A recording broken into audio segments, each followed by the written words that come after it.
He got things done, that's for sure. Yeah, he does.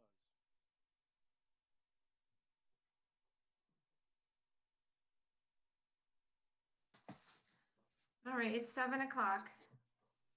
So I'm going to call this meeting to order. This is the Tuesday, November 10th, 2020 meeting of the Board of Selectmen.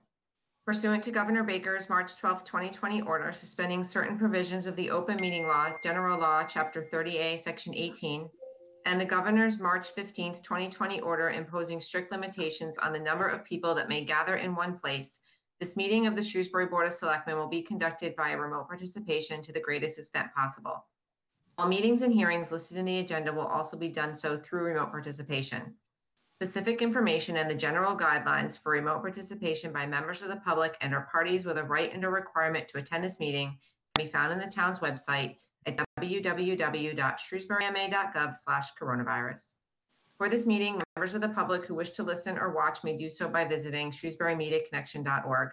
No in-person attendance of members of the public will be permitted, but every effort will be made to ensure that the public can adequately access the proceedings in real time via technological means. In the event that we are unable to do so despite best efforts, we will post on the town's website an audio or video recording, transcript, or other comprehensive record of proceedings as soon as possible after the meeting. This meeting will include public comment. To listen and participate, dial 1-747-248-7354 and enter the PIN 153-991-490#. Please mute your device until the chair addresses the item for public comment. As a preliminary matter, this is Beth Cassavant, Chair. Please permit me to confirm that all members and persons anticipated on the agenda are present and can hear me. Members, when I call your name, please respond in the affirmative. John LeBeau? Present. John Samia? Present. Morris DiPaolo? Present. James Kane? Present. Staff, when I call your name, please respond in the affirmative. Kevin Mizikar?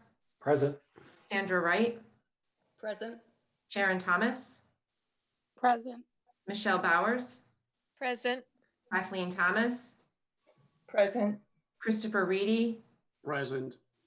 Kevin Esposito? Angela Snell? It's a little early for them. Gary Grindle? Valerie Clemmy? Present. Brad Stone? Anticipated speakers on the agenda, please respond in the affirmative. Paul Gannon? Joseph Thomas? James Brown? Martha Gatch? Peter Collins?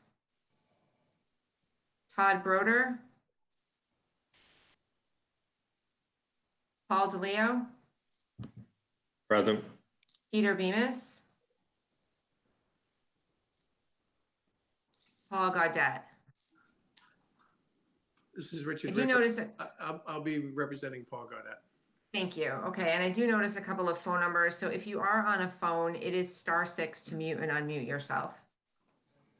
This open meeting of the Board of Selectmen is being conducted remotely, consistent with Governor Baker's executive order of March 12, 2020, due to the state of emergency in the Commonwealth due to the outbreak of the COVID-19 virus. This order, which you will find posted with agenda materials for this meeting, allows public bodies to meet remotely so long as reasonable public access is afforded. Ensuring public access does not ensure public participation unless such participation is required by law. This meeting will feature public comment. For this meeting, the Board of Selectmen is convening by Google Meet as posted on the town's website, identifying how the public may join. We will now turn to the first item on the agenda, but before we do so, I will cover some ground rules for clear and effective conduct of our business and to ensure accurate meeting minutes. I, as the chair, will introduce the board member or staff member with a lead role for the item or the guest speaker associated with the item on the agenda.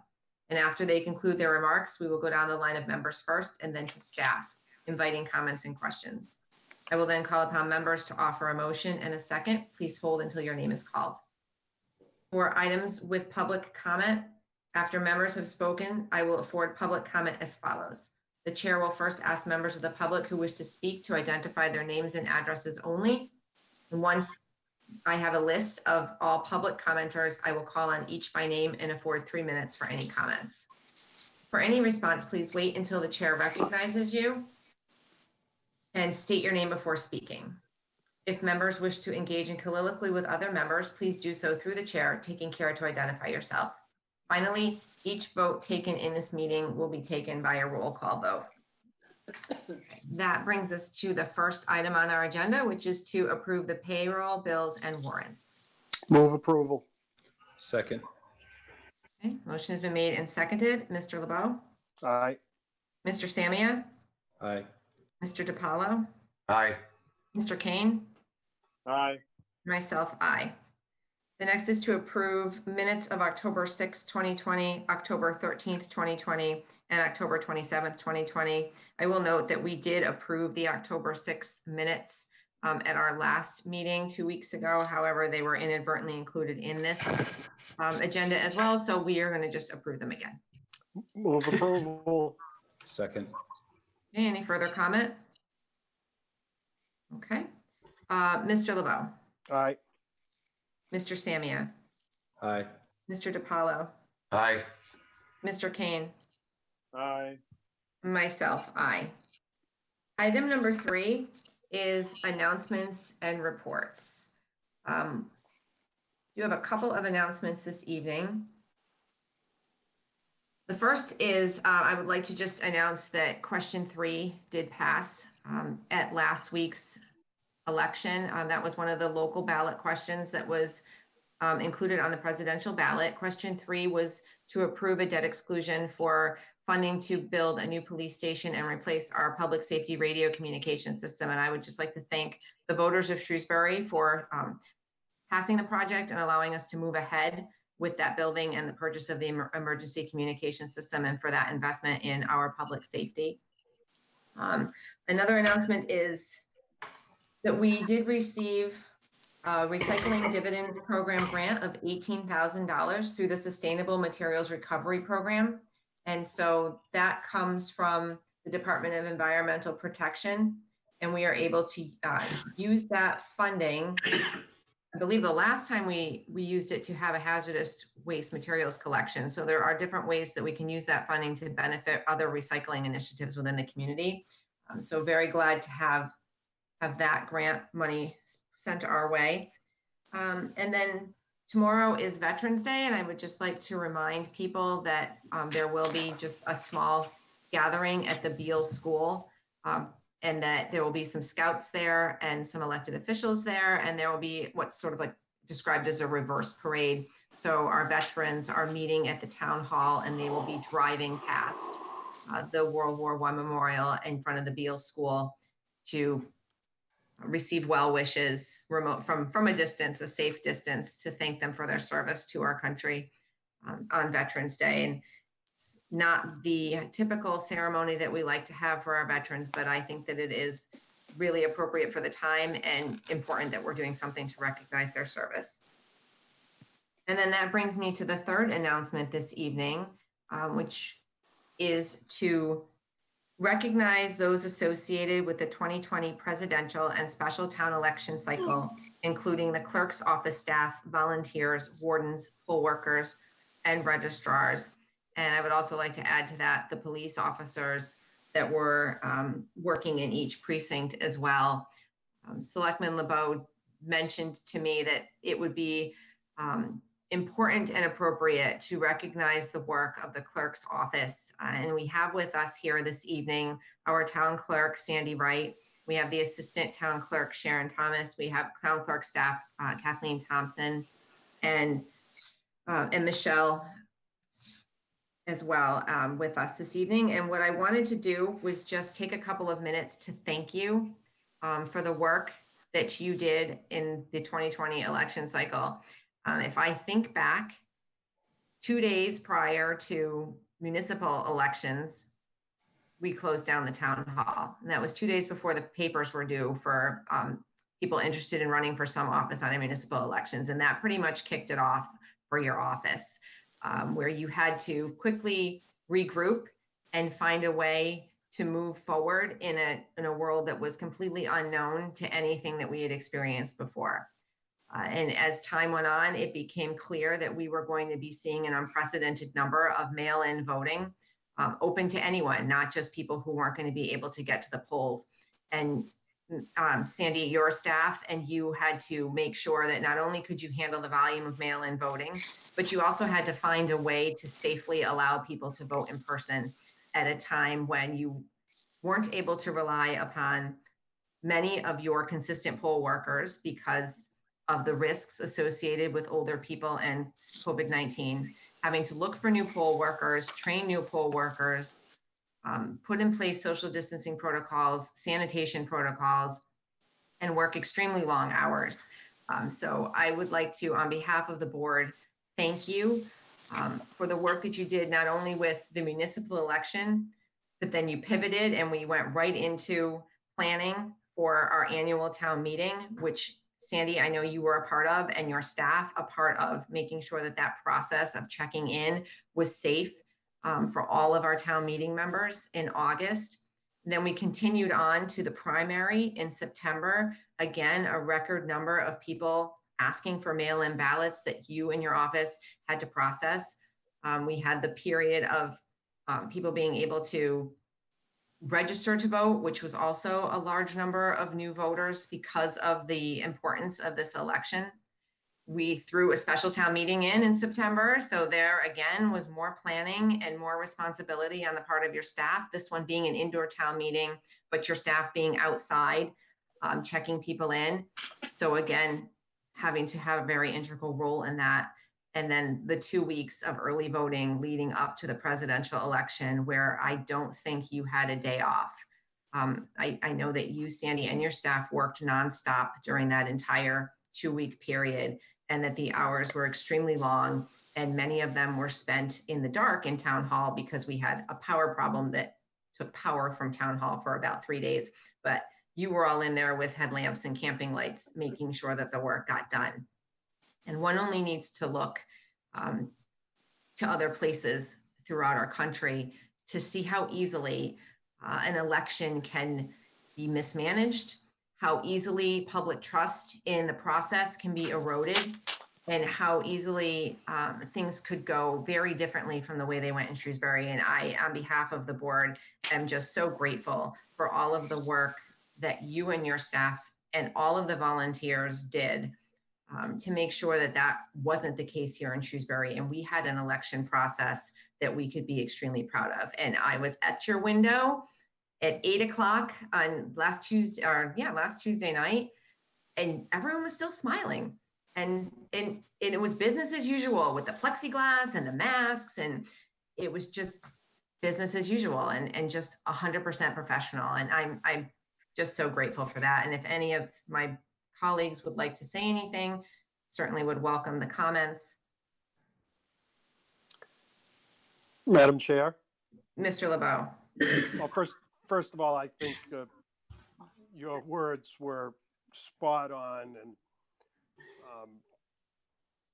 there isn't a whole lot to add to that. I simply want to say my personal thanks.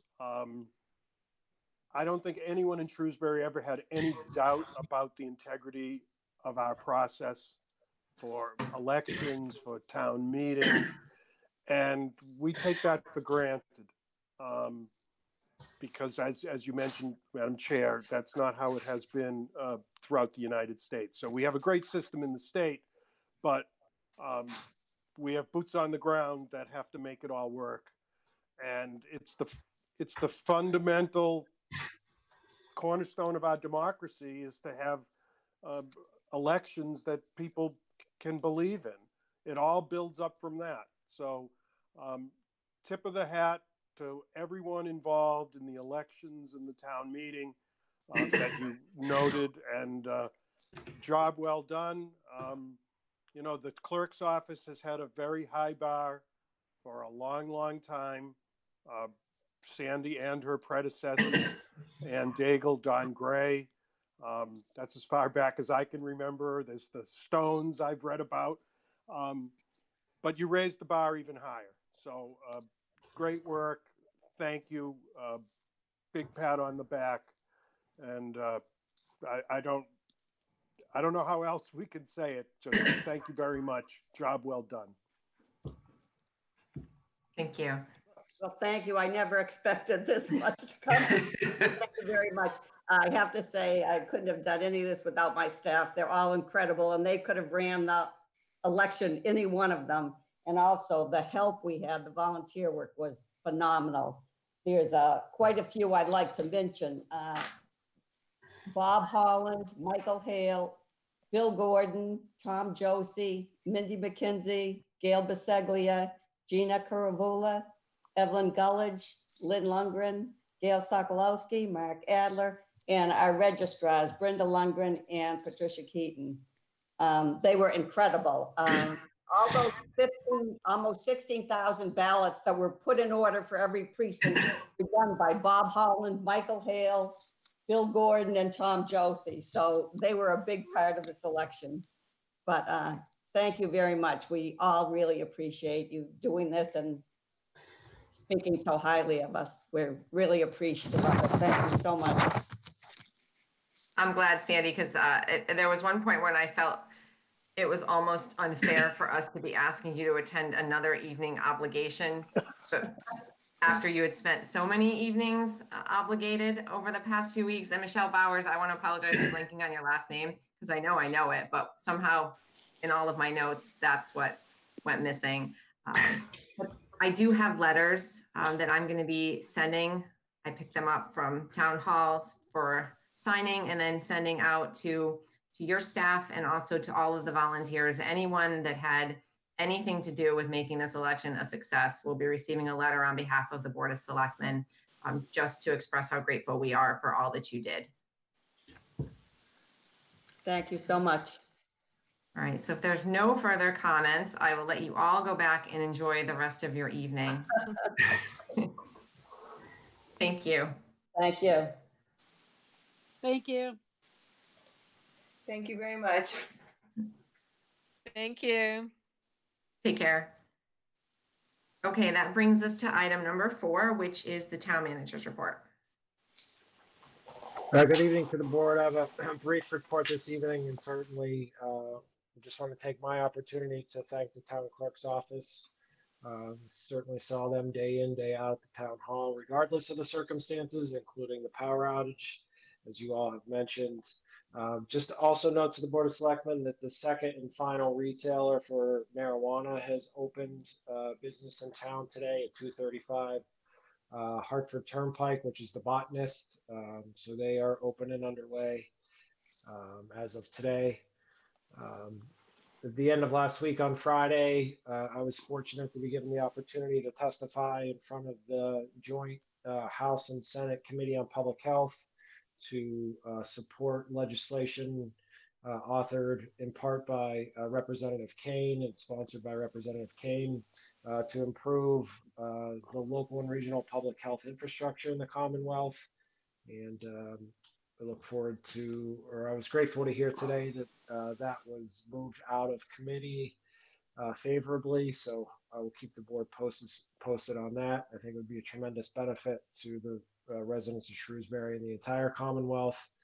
And then finally, to note, on October 30th, we submitted for our second round application to draw down upon the $3.3 million in CARES Act funding that has been made available to us. Our original application in round 1 was for $918,000. This application was for $1,085,750. So our total request to date is $2,004,594, leaving about $1.3 million available for the final round, which will occur sometime in December. So we're in a good position, although strangely in an enviable position where we're not going to have full opportunity to access all those funds prior to the federal deadline of December 30th. So that's all I have for the town manager's report at this time. Thank you. That brings us to the coronavirus COVID-19 update, if you just want to keep going. Absolutely. So I'm going to share my screen and just take a couple minutes to walk through this with you.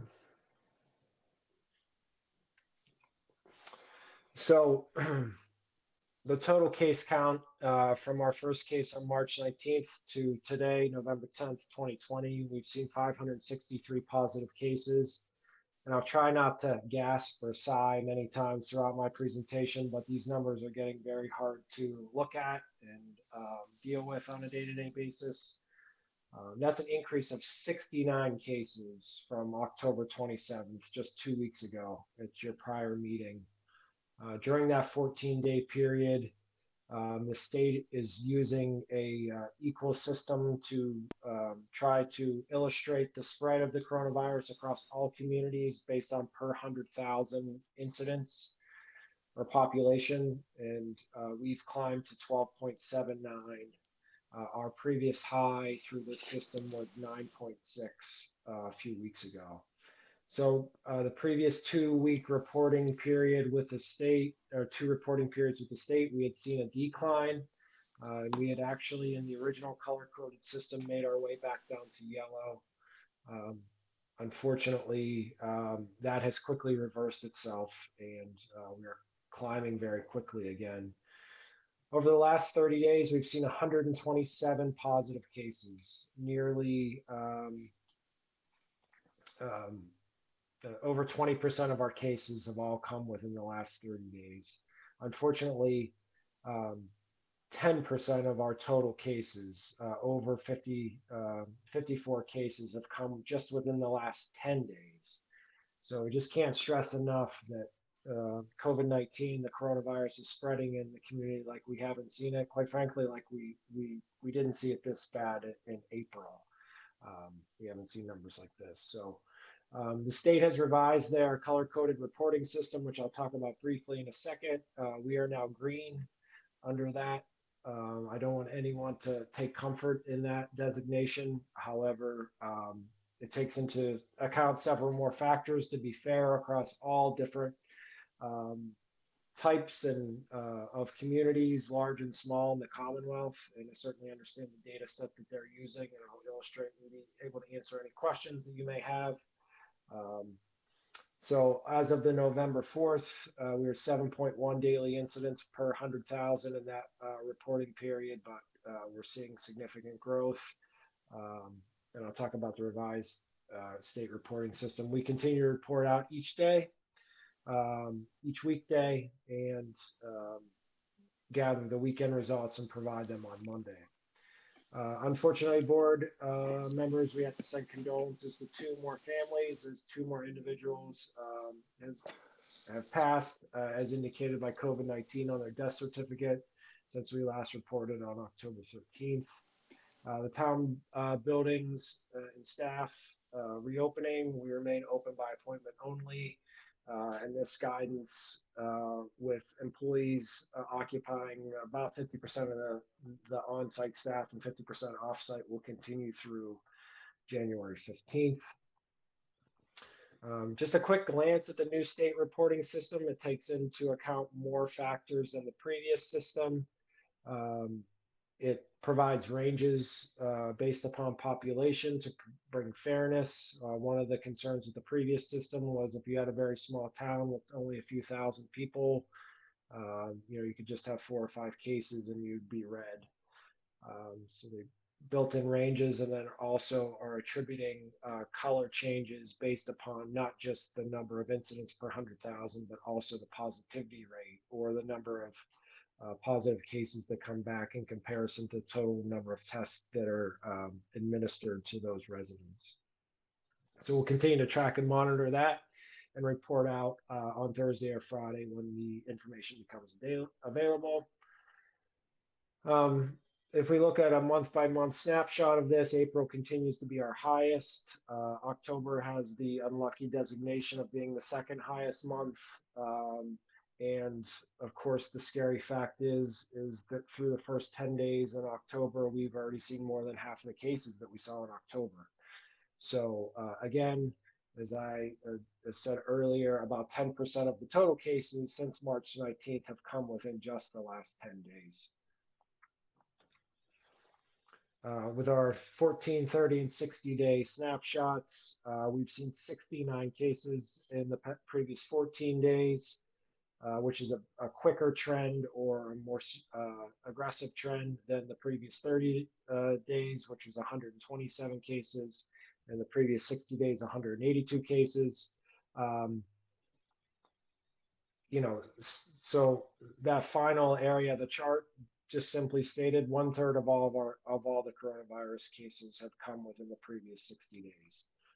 And that trend continues to become greater as you narrow the window of time as we go back. So the 14-day trend is worse than the 30-day. The 30-day is worse than the 60-day.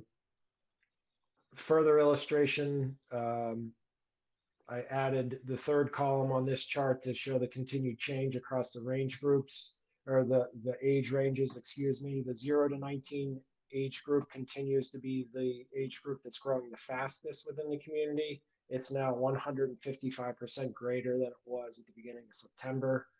The 30 to 39 cohort, nearly 60% greater, with the, fortunately greater than 70 being the lowest, those most impacted, but significant growth in every age category over the 60-day period. And that is the end of my slides and my COVID-19 update. Just continue to remind residents that we ask you to do everything you can to maintain social distancing, wear your masks, and proper hygiene. The spread continues to be non-attributable to any institutions or long-term care facilities or things like that, like we saw in the spring. So this is a community-wide and far-ranging spread, and it's up to all of us to find a way to stop it. So thank you for the opportunity to update the board. Madam Chairman. Mr. Kane. Could I ask a follow-up question? Kevin covered one of my two questions in his closing remark, but I believe at our last meeting or the prior meeting, we wrote the congressman regarding the concern for the ability to spend federal money colliding with a deadline. Have we heard anything back from him on that? Just acknowledgement that they've received the letter. We received that from the congressman and both senators at the federal level, but nothing further. Okay. I think, Madam Chairman, I would simply ask, I think it's in our collective interest that we continue to watch this and seek to update those three members of Congress as to what's at stake if people don't act on this and what it means in real budgetary impacts. What's going on is not fluff. It's all geared to everything the manager just outlined regarding trying to battle COVID-19. So I would just ask that we keep an ever vigilant eye toward keeping these folks informed as to the requirement. I can't believe Congress can't agree on moving deadlines that pertain to matters such as important as COVID. So thank you. Thank you. Any other comments? Mr. Mizikar, is there anything more that we can be doing from a town standpoint to mitigate the transmission of the virus? I mean, I honestly wish there was something that we could point to.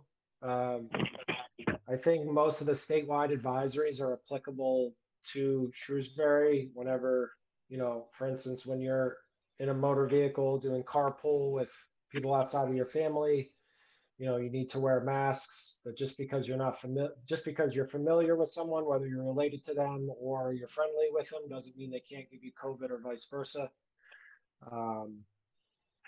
In conversations that I've had with state officials, we know that the changes that the state implemented last Friday were to be as minimally impactful on the economy and general business activities as possible. But I also see that as a clear indication that they're trying to do what they can.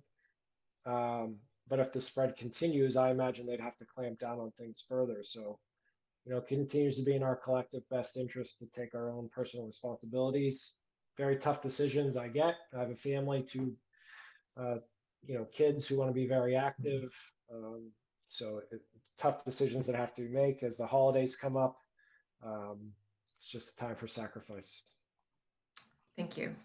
Madam Chair, Mr. Samia? just one follow-up question to Kevin. So as you'd mentioned, the governor's changes announced last Friday. Some of those announcements related to changes in the workplace about self-certification or other things announced. What impact, if any, has that had on our day-to-day operations? We've had a very aggressive mask order in place for employees. We actually ramped that up a little bit stricter about 3 weeks ago, and we continue to ask employees to self-certify daily before coming into the office, and we provide them with federal family, whatever the state designation is, with liberal leave to, opportunities to help prevent the spread. It hasn't had an impact. We are at about 50% staff capacity on site, and we're very fortunate to be effective in working remotely. We've gotten good at that. So a little impact, and everyone that I've seen has been very diligent, whether inside the buildings or outside with masks. Thank you. All right. That brings us to item number 6 under meetings and hearings, which is a 7:05 p.m. tax classification public hearing and joint meeting with Board of Assessors. The Board of Selectmen will review and take action upon the conclusion of the public hearing relative to the adoption of the FY 2021 tax rate for all property classifications within the town of Shrewsbury. And we have with us our assessor, Chris Reedy.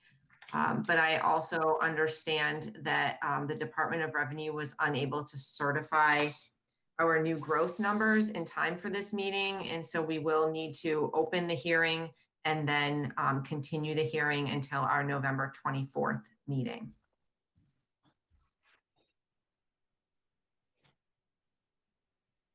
So unless there's anything else to add, I'll look for a motion to open the hearing and continue it.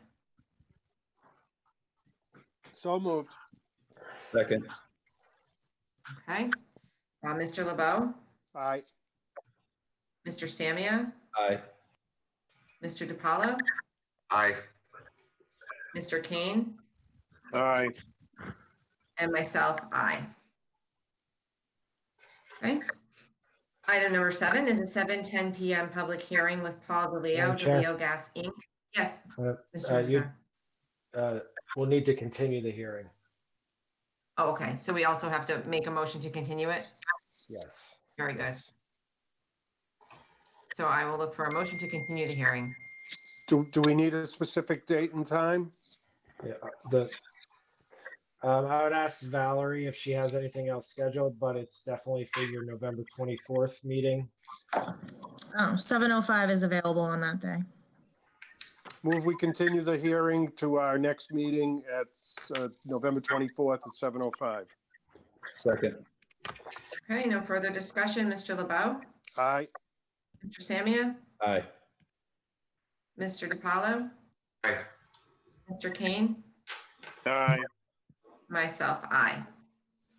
Right, now we can move on to item number 7, which is a 7:10 public hearing with Paul DeLeo, DeLeo Gas Inc., doing business as DeLeo Gas, 630 Sunderland Road, Worcester, Massachusetts, 01604, for an underground storage tank license at 214 Lake Street.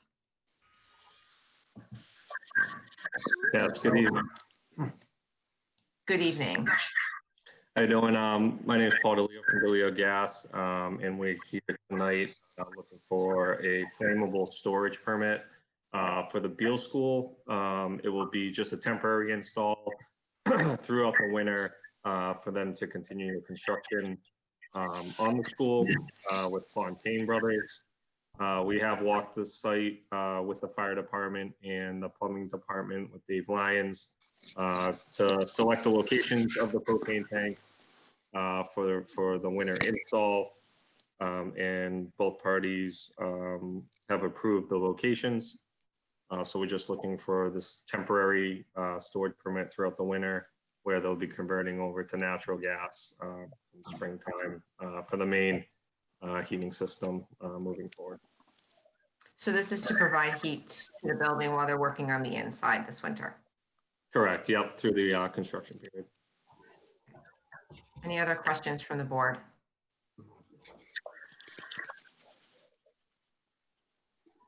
Okay. If there are no more, I'll take a motion. Move Oh, approval. excuse me, hold on. This is a public hearing. Is there anyone here wishing to be heard? Remember, if you're on a phone, it is *6 to unmute yourself. Okay. Seems to be no one here to speak on this. So go ahead, Mr. LeBeau. Move we close the hearing. Second. Okay, motion's been made and seconded to close the hearing. Mr. LeBeau? Aye. Mr. Samia? Aye. Mr. DiPaolo? Aye. Mr. Kane? Aye. Myself, aye. Hey, Madam board Chair, members, yes, Mr. LeBeau. I was going to go right, move approval of the application. Second. Any further discussion? Mr. LeBeau? Aye. Mr. Samia? Aye. Mr. DiPaolo? Aye. Mr. Kane? Aye. Myself, aye. Okay, so that's all set. Mr. DeLeo, thank you so much for your time this evening. Thank you, have a good night. Take care. Okay, item number 8 is a 7:15 p.m. public hearing with Peter Bemis, engineer on behalf of RJ Foley, owner TJFC Realty LLC, 727 Hartford Turnpike, for a garage license at 727 Hartford Turnpike. Good evening. I believe, yep, Mr. Bemis, hello, good evening. Thank you. So Peter Bemis, Engineering Design Consultants. I'm here on behalf of RJ Foley, manager of TJCF. 727 Hartford is the former Shrewsbury Transmission Facility. So we're located on the west side of Route 20, south of South Street. The nearest abutting building would be the Shrewsbury Lumber Facility for orientation. There had been a business license for Shrewsbury Transmission at this site. That business is now no longer in business. And Mr. Foley has purchased the building and is wishing to locate a repair business there. So the application before you is for preparing automobiles and vehicles for repair. I provided you with a hourly operation of Monday through Saturday, 7 to 7. And I provided you with a copy of a site plan for that facility. We are currently before the Zoning Board of Appeals. The site is benefited by a variance under the Shrewsbury Transmission Facility, and then the prior car repair business that had been there as well, going back into the early 70s. So there has been a history of this use at that site. Mr. Foley's business will improve that site. We are looking to make improvements to the building and to the site. And part of that process will be to secure this license from the board. So I'd be happy to answer any questions, and for the opportunity to present this evening. Thank you, Mr. Bemis. Board members, are there any questions? Madam Chairman? Yes, Mr. DiPaolo. I have a couple. So, Mr. Bemis, there's going to be 5 employees on this at this location? That's right. That's what's anticipated, sir. And we provided those parking spaces on the north side of the parking field there. Okay. I'm a little perplexed as why a repair shop of this size needs storage for 61 vehicles waiting for repair. That is way out of whack with anything I've seen before for a garage. And I'm curious why there are so many vehicles potentially going to be stored on that site. Do you know? Well, sir, there's a fence there, so it's an enclosure, and we saw it as an opportunity for vehicles to be stored there, so that they could actively, work on cars, move them in and out of the facility. There's enough room, and they're not visible from the street, so it didn't seem illogical to be able to show that we could fit 61 of them there. I don't have an issue with them being visible from the street or not, but I guess, you know, it's unfortunate Mr. Foley isn't here, but you may not be the person to answer this question, but there's no intention of storing vehicles related to the auto dealership off-site storage of vehicles at this location for the Route 9 building? I wouldn't see it necessarily as storage, sir. I would see it as the opportunity, though, to prepare a car for sale at the other facility. So I think there would be that opportunity. I should have opened by saying Mr. Foley would have been here this evening, but he had surgery yesterday in Philadelphia. So his recovery is still ongoing. So I'm sorry for this. We did not want to not have tonight's meeting. We're sensitive to time. We've been trying to be before you prior to this date, but this was the first opportunity we could actually have the hearing scheduled. And we are before the Board of Zoning Board now. So we could not act on our zoning board petition without having been before you. So I'm sorry for that you have me this evening, but I'm going to do my best to answer your questions. And again, the site lays out quite nicely for those parking spaces.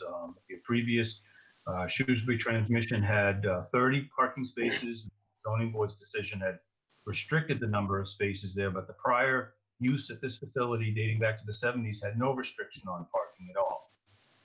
So I guess I would leave it to your better judgment. I think that the site can support this parking without any damage or detriment to abutters or to municipal infractions, if you will. The site can support it.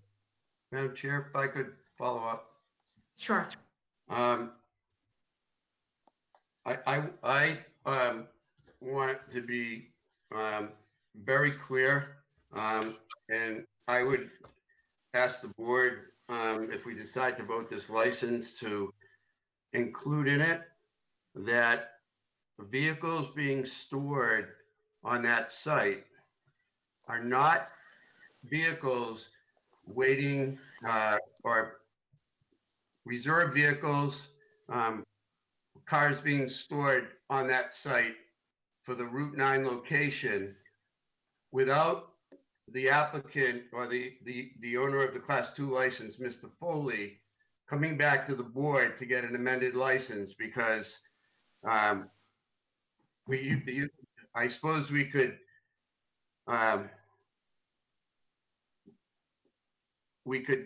discuss what waiting for repair means for a car being prepped or whatever, but for an operation repair of that size, it doesn't make any difference if they can fit on the lot. If they're being lined up there, in my opinion, they're being lined because there's an intention to use them, and I just want to make sure they're being used for the intended purpose and not for excess storage of vehicles related to the cab business. So I'll leave it at that.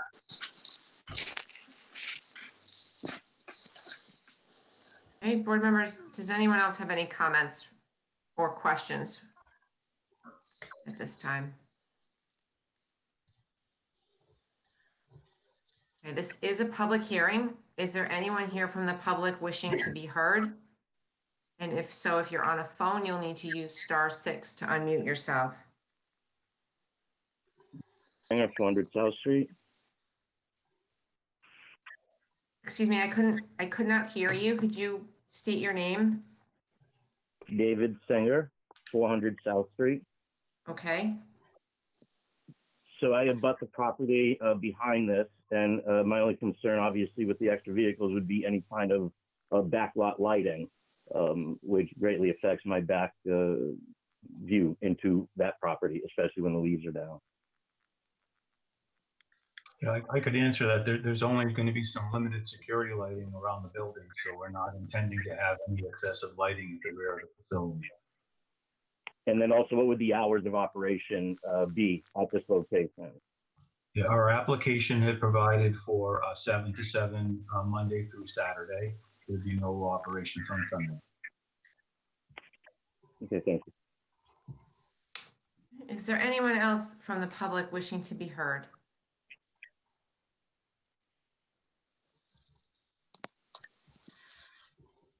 Okay, there seems to be no one else.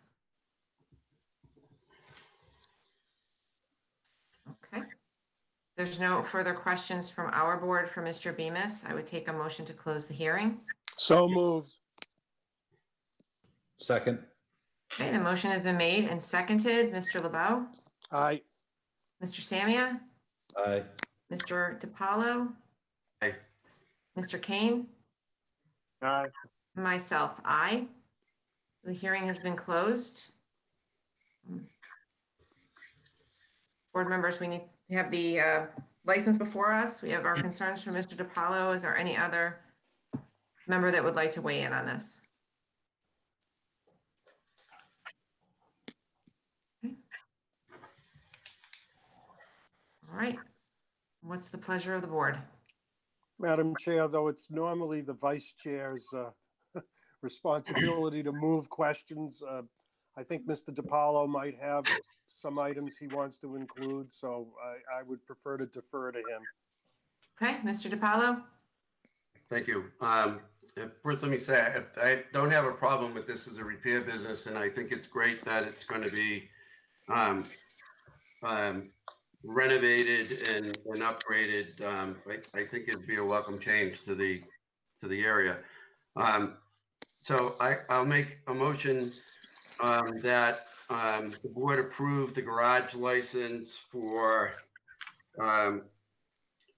R.J. Foley, owner TJFC Realty LLC, 727 Hartford Turnpike, with the hours of operation Monday through Saturday, 7 a.m. to 7 p.m., closed Sunday, and that the storage of vehicles related to the sales operation of the of Foley Motorsports on Route 9 not be stored on this site unless the Class 2 holder, Foley Motorsports, trying to get this right, comes before the board to have its license amended to allow such storage.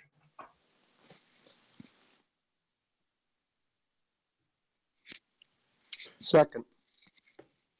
Okay. Any further discussion? Being none, Mr. LeBeau? Aye. Mr. Samia? Aye. Mr. DiPaolo? Aye. Mr. Kane? Aye. And myself, aye. Okay, so that Thank you very is much. all set. Mr. Bemis, you'll be able to contact the town manager's office for any further needs with that license. Thank you. Thank you. Okay, that brings us to item number 9, which is a 7:20 public hearing with Paul Gaudet, owner of Timeless Automotive, 334 Grafton Street, for a garage and Class 2 license at 334 Grafton Street. I believe, Richard Ricker, you're here on behalf of the applicant. I am. Thank you very much, Ms. Cassavant. And members, thank you for hearing us tonight. Paul is on a phone call with us. So if there's any questions I can't answer, then obviously he's with us as well. He has been a resident of Shrewsbury since 1966.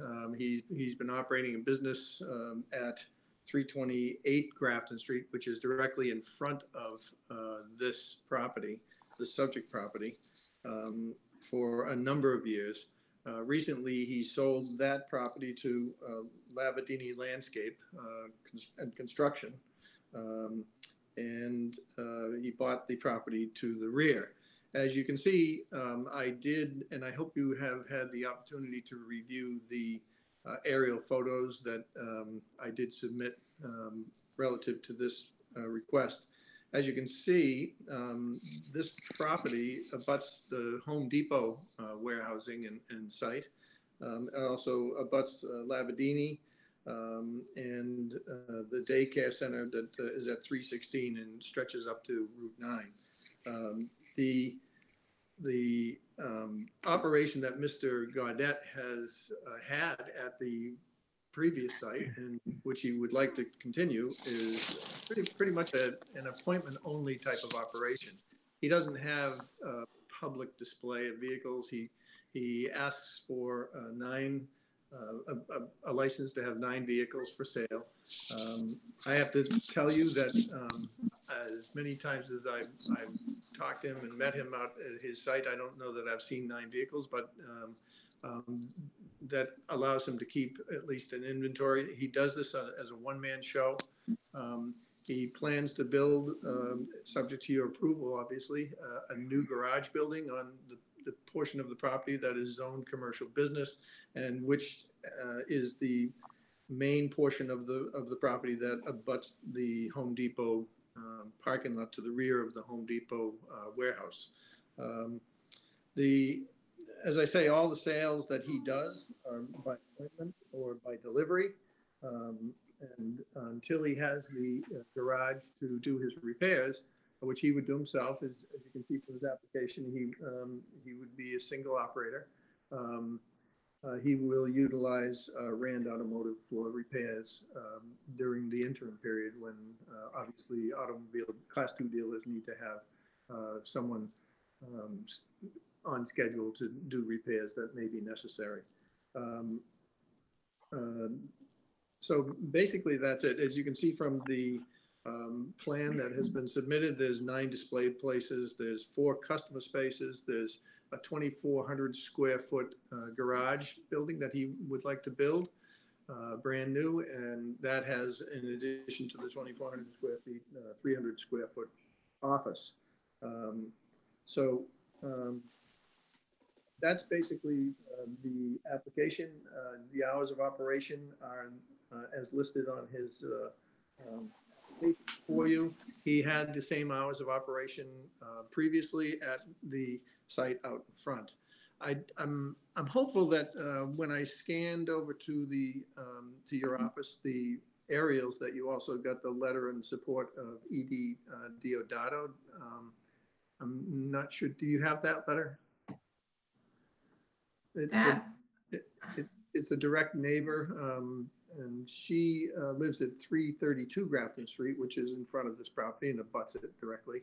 And she does express her support regarding the applications. And if you don't have the letter, I'll be happy to submit it. She says, as an 8-year abutter of 328 Grafton Street, I can attest that Paul has been a good and considerate neighbor.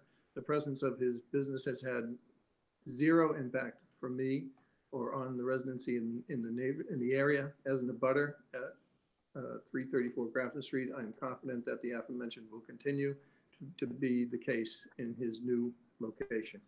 And that's signed by E.D. Diodato. And I'm also informed that Paul has talked with his other abutters, and none of them expressed any concerns whatsoever. They're used to him, they know him, he's been there, he's a known entity. And as I say, he runs a small operation by appointment only. And if you have any questions, we'd be happy to answer them. I appreciate you reading that letter. I either didn't receive it or missed it somehow in the documents. You know, it might not have gotten scanned over. I can only say, here it is right here, and I'll make sure I deliver it to the file, okay? So that, when I'm looking at the plan, that letter is from the existing house, right? Yeah. And then it looks like you need to use that driveway to access the parcel behind where the new garage will be built. Actually, no, it's the small, as you look at the aerial, it's that small parcel, 332. 332, okay. Just to the left of 328. And the driveway is on Al Sandy's property, actually, and it's a right-of-way that's been there for years and years. When that greenhouse that is up in the rear portion of 338R there, that greenhouse was at one time a real going operation. It was a very busy business. It's been closed for a number of years now. It's not going to be utilized here. And it's in the residential zone, obviously. Thank you. Any other questions? And Mr. Sandy is fully supportive. He really, as I understand it, they want the driveway to remain the same. They don't see any need for it to change because of the small nature of Mr. Gaudet's operation. Thank you, Mr. Ricker. Any other questions from the board? Madam Chair? Yes, Mr. DiPaolo. Just a question for clarification. Right now, Mr. Gaudet has a class 2 license at, I think it's at 328, if I wrote the number down. Yes, that's correct. Okay, so is the intent to, this is a new application for a class 2 at 334. Yes. So 328 is going to be turned in and not be used? Yes, that's correct. Okay. We inquired of your office as to whether we could transfer the license. We were informed that we needed to apply for a new one. Right. Okay. I just wanted to be clear. Okay. Thank you. Thank you. Okay. Anything else from the board? And this is a public hearing. Is there anyone here from the public that wishes to be heard? Again, it's *6 to unmute yourself.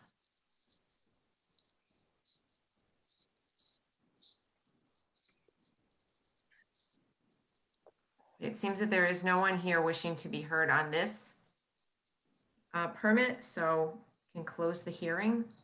Madam Chairman, I move we close the hearing. Second. Okay, Mr. LeBeau? Aye. Mr. Samia? Aye. Mr. DiPaolo? Aye. Mr. Kane? Aye. Myself, aye. Any other comments, questions? What would we like to do with the license before us? Madam Chairman, I move the board approve the license application of Paul J. Gaudet, Timeless Automotive, 334 Grafton Street, for a class 2 license and a garage license with the hours as indicated in the application. Second. Okay, any further discussion? Mr. LeBeau? Aye. Mr. Samia? Aye. Mr. DiPaolo? Aye. Mr. Kane? Aye. And myself, aye. So you're all set, Mr. Ricker and Thank you. Mr. Gaudet. Thank you very much. And I just wanted to Thank you speak very up. much. John, I couldn't believe you forgot about Ernie Tozy when you were going through the list of old town clerks. I thought I said him, Richard, but if I didn't, forgive me. Ernie will not be happy with me. Thank you so much. Have a good night. You too. Good night. Okay, that brings us to item number 10, which is the 7:30 p.m. joint meeting with the Open Space and Recreation Planning Committee to present the Open Space and Recreation Plan to the Board of Selectmen for approval for submission to the Massachusetts State Department of Conservation Services. So I believe we have Mr. Cahill on with us, and I think we also have the consultant. Yes, Mimi Kaplan. Okay, welcome, Mimi. I think I saw her name before. I did, and I don't see it now. Yes, I'm here. Thank you. Okay. Great. So thanks, Mimi. All right. So thank you to the members of the board for having us here tonight. We, and mostly Mimi, is going to be presenting this evening on the final draft of the Open Space and Recreation Plan update. This update's been ongoing since last summer. I'm going to let Mimi speak. She has a great presentation for you tonight. So, but I just wanted to let you know a little more about Mimi herself. So she's the project lead from CMRPC, which for those watching at home is the Central Massachusetts Regional Planning Commission. When we went out looking for consultants to help us on this project, CMRPC was on the top of our list. They had helped with the 2012 OSRP update. And we look forward to working with them again. And Mimi was chosen to be the project lead on behalf of CMRPC. Mimi's played a really integral role in the creation and implementation of the public survey that was issued last year, the public forum that was held this year, and the drafting of the final report. And at the end of her presentation, and at the end of all the discussion that we're going to have tonight, or what discussion we do have tonight, we will be asking on behalf of the OSRP Update Committee for your endorsement of the plan, as well as any amendments that members of the board may request. So without further ado, I'm actually going to be running the slides on behalf of Mimi. So hold on one second. I'm just going to pull them up here to make sure they work, and then I will hand everything over to Mimi. Just make sure. Can everyone see that? Yes. Do I get any thumbs up? We're good? Okay, I'm gonna put it up into Zoom mode here, full screen, and then Mimi, go ahead. Okay, great. Thank you, Bernie, and thank you, board, for the opportunity to present this this open space and recreation plan update to you. So I'll just be asking Bernie to forward the slide. So next slide, please. Before I get into the details of the plan, I just wanted to briefly explain what open space refers to in this plan. It usually refers to conservation land, forested agriculture, or recreation land, as well as open spaces owned by conservation agencies or organizations. But it can also refer to undeveloped land that is used or could be used for passive recreation, i.e. walking, hiking, nature study, or active recreation, such as organized sports. Next slide, please. So the purpose of the OSRP, and I'll just refer to it as OSRP from here on in, open space is very important to the quality of life in Shrewsbury, and the OSRP builds on this update, in particular, builds on the vision and goals that were put forward in the 2016 master plan. Other purposes are to articulate the community's vision and strategies for preserving and enhancing open space, to make the benefits of open space accessible to all residents in town, and to inventory all the open spaces in the town, both protected and not protected. So that's important for the town to have a clear understanding of what land is protected, what isn't, and what parcels would be priorities for protection. The plan needs to be updated. Well, plans in general need to be updated every 7 years to be current and approved by the state. So having an approved plan makes a community eligible for land and park grants, which can be used to protect land and improve facilities. So in terms of what the update has done, just very briefly, a number of goals and objectives from 2012 were accomplished. Notably, the formation of the Trails Committee, which has been very active in leading activities and promoting the trails. There were some goals and objectives that were not accomplished, and a number of them have been included again in this update. Next slide, please. A brief overview of the planning process. As Bernie mentioned, the committee was established in June of 2019, and we began meeting in August 2019. And I have worked with the committee and with Bernie since he came on as the lead, the town lead, for over a year on all these, on completing the plan. And I would say that the committee has met approximately every other month since that time. So we have collected and updated data on town demographics, housing, economic characteristics, environmental issues and concerns, and the inventory. A survey was conducted from October through December 2019 to solicit public input.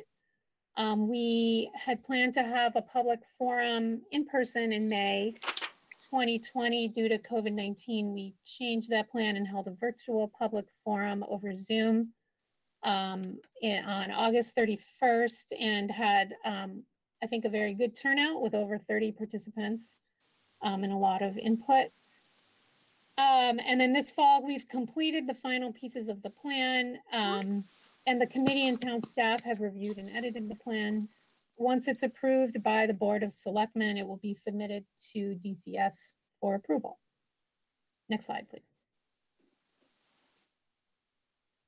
The elements of the plan, I'm not going to go through this whole list, but these are the chapters or sections of the plan that were written according to very specific guidance from DCS. The appendix contains documents including the maps that were developed by CMRPC, the open space inventories that the town worked very hard to put together, the survey results and public forum comments and the ADA self-evaluation. Those are the main documents in the appendix. Next slide. Yeah, thank you. Okay, so I don't, in the interest of time, I'm not going to go through and read all of these, but I thought I would just highlight one or two objectives within each goal that the committee discussed and felt were important. So goal 1 of protecting and preserving open space parcels and identifying opportunities for new open space. One thing that came out of this was that the town should increase collaboration with nonprofit organizations such as land trusts, as well as increase collaboration among boards and committees working on open space related goals, such as the Trails Committee, Parks and Cemetery Commission, what will be a newly formed CBA committee, and an OSRP implementation committee, if that's what's decided. And then also seeking additional funding for open space protection. And again, CPA could be an avenue for this. Next slide, please. Goal 2, protecting and enhancing habitat. Some of the main objectives were to increase education and outreach about habitat protection, as well as community involvement in cleanup and protection efforts, and also considering regulatory means of protection, such as the wetlands bylaw. Next slide, please.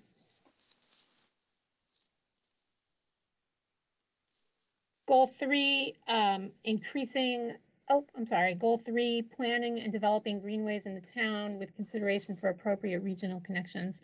There was a lot of input on this plan in the public forum, as well as the survey, a lot of interest from the community on this goal.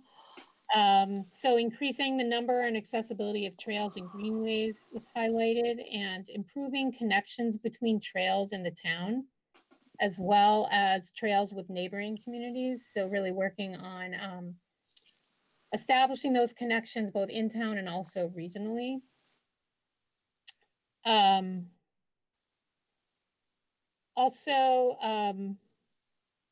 Increasing the accessibility to trails and greenways. So that was something that came up a lot. Residents wanting to be able to walk or bike to facilities and to open spaces. Next slide, please. Goal 4, maintain and enhance the town's recreational and park facilities. So I think one of the main takeaways and within these objectives was that the town has many excellent open space and recreational resources already, but there is a need to increase awareness and use of these resources and opportunities, as well as make them more accessible, as I just mentioned, with things such as possibly increased parking at trailheads, walking and biking access, among other things.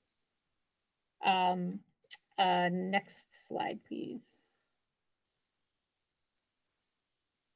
So goal 5 and goal 6, I'll just talk about together. Goal 5 is protect the town's potable drinking water sources, and 6 is to protect surface water resources. And these are obviously top priorities for the town.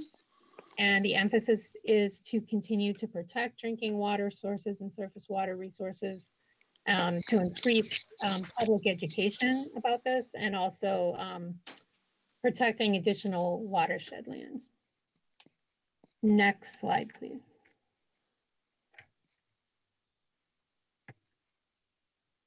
So a general objective related to each goal that the committee felt was important was to create an OSRP implementation committee that would ensure follow through and implementation of action items and achievement of the goals and objectives. I don't believe this was done after the 2012 plan, and even though a number of things were implemented and goals and objectives achieved, the feeling of the committee was that more could be achieved through having some type of committee overseeing this and really following through. Next slide, please. So within each goal and objective, there are a number of specific action items. These were assigned priority levels and timetables for achievement. And as I mentioned before, having a committee or other body to ensure follow through on these action items would be important. That is it for my presentation, but I am available to take questions or comments. I will say, I think I forgot to mention that the committee did work very hard on updating those goals and objectives as well as the action items. And I know a number of the committee members are here and could also be available for answering any questions. So thank you for your time. Thank you. I know that there are some of the committee members here. Bernie, would you be able to just recognize the committee members just for the public that are here this evening with us?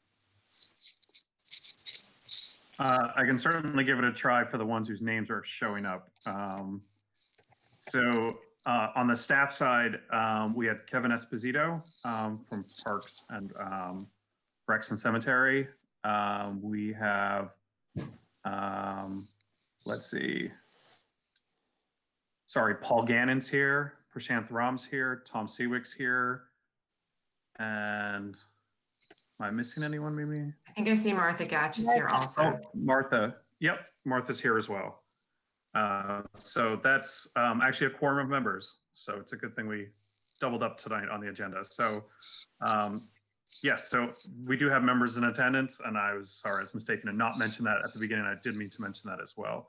So the committee put in a lot of work on this. I think they should be very proud of themselves, and I think residents of Shrewsbury should be proud of these volunteers who put in so much time on this. It's been a pleasure working with them, and I think we've produced a really good plan here for your review. No, I agree. And I definitely wanted to make sure that we recognize the members of the committee that were present with us, and also anyone that isn't present for the efforts that they put into this project. And then I would just like to let the board have an opportunity to ask any questions or make any comments, and thank Ms. Kaplan for her presentation.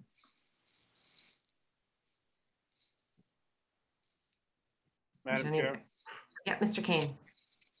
Just a couple of questions. First of all, I want to thank them. I read the report, the appendix, and found it certainly beyond thorough and complete. And I particularly appreciate their focus on maintaining or trying to preserve what open space we have left in town. I would ask that since we did this, I believe Bernie said 7 years ago, and we recently updated it. What was the cost of the update, Kevin or Bernie? Right, the cost was $19,000 approximately. And since 7 years ago, how much in dollar value or approximate dollar value did we receive in grant funding for either the land or the park state grants? So I don't have a compilation of that with me. In fact, that was one of the concerns that the current update committee had, is that we did not do a great job keeping track of that over the last 7 years. And it is one of the items in the tasks for the whatever form an implementation committee takes is to one, get a handle on how much it is that we are receiving through grant funding for open space preservation, and then also to work towards increasing that amount. Okay, thank you. Well, perhaps before our next meeting, you could provide that to the manager, just so we would have a sense of the dollars spent 7 years ago, dollars received as a result of that effort. And you briefed us this evening that just under 20,000 for this effort thus far. Thank you very much. A couple of questions, Bernie. I think it was in the appendix, there's an open space map plan. And perhaps I'm mixing my greens, but it looked like Glavin was still listed as state property. I would ask that you check that because, as you know, Glavin on both sides of Lake Street is now owned by the town and no longer the Commonwealth. Again, perhaps I've mixed up my greens, but if you could double check that before we submit something to the Commonwealth, I'd appreciate it. Absolutely, good catch. And also, I believe it's page 32, table 3.9, locally identified Shrewsbury priorities. And there's a location /site and then a type of priority. And I'm looking for a little clarification. I don't know if the language is used in a way in which I'm perhaps misreading it. I'll give you a moment to get to table 3.9, page 32, before I ask that question. I would note on one of your points while you're flipping to that page, relative to water aquifer protection, I think we've established a pretty good track record as recently as this past town meeting of undertaking an effort to protect the lands around the various wellheads. So it's always good to be reminded of that, but I think you can put that in an accomplishment column as well. Are you on 3.9 yet? Yes, the locally identified Shrewsbury priorities, that one? Sure. So I'm looking at this Route 140, Route 290 land development. And then I see Edgemere and Glavin property preservation / development. What does preservation / development mean when in the context of Edgemere, if you would? I'm actually going to defer to Mimi on that. That's something we can change. That might be a typo, actually. So we are working with our staff and also CMRPC staff in addition to Mimi. So that might have been put in there by mistake by one of the people working for her. So we'll take a look at that. If you could, because clearly on Glavin, a portion of Glavin is preserved for the open space or active and agriculture. Worcester Sand, Route 9 Spags, that's accomplished. The old Canada Drive. I just want to make sure that there isn't a crossover on one item. I see Centec Park North development. I see Centec East development. And I want to make sure that this report is not advocating Centec North off of South Street, the Allen Farm, if you will, for conservation, as opposed to the longstanding policy endorsed by many boards before this board, as well as the voters in town meeting, that go into a development mode. And I just want to make sure that is crystal clear as this report goes in. Yeah, that's something Mimi and I can work on clarifying that to make sure that it's clear what development means. And also for your point on the preservation, you're absolutely right on that point as well. So I'm writing a note here right now, and Mimi and I will get on that in a couple days ahead. Yeah, no problem. I understand these things are very difficult to keep aligned, especially when the document is literally 6 inches thick. When you look at the foundation property, I would ask that you include preservation / development. I think the UMass component is worthy of some level of development, but I think it's pretty clear this town would like the balance of it kept for open space. White City preservation, not sure what that means. And the Postal Service, Bernie, I think it was before you, we went and changed the underlying zoning to a light commercial, business commercial, Mo may recall. But certainly, I don't know what preservation means. Certainly, we want that site to be preserved as an operating site, paying payroll, etc. I don't know what that means relative to the Postal Service site, relative to zoning or use or what have you. So if you could check that and report back to us, I for one would appreciate it.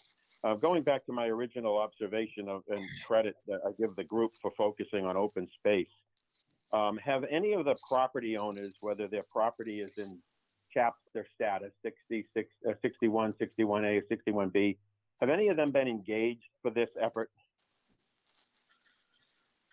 Not to my knowledge. Mimi, I don't know if, so Chris McGoldrick, our former assistant town planner, led up this effort in the first 4 months of its existence. Did Chris make any effort that you are aware of, Mimi, at the beginning to engage them? I don't believe that was part of our scope.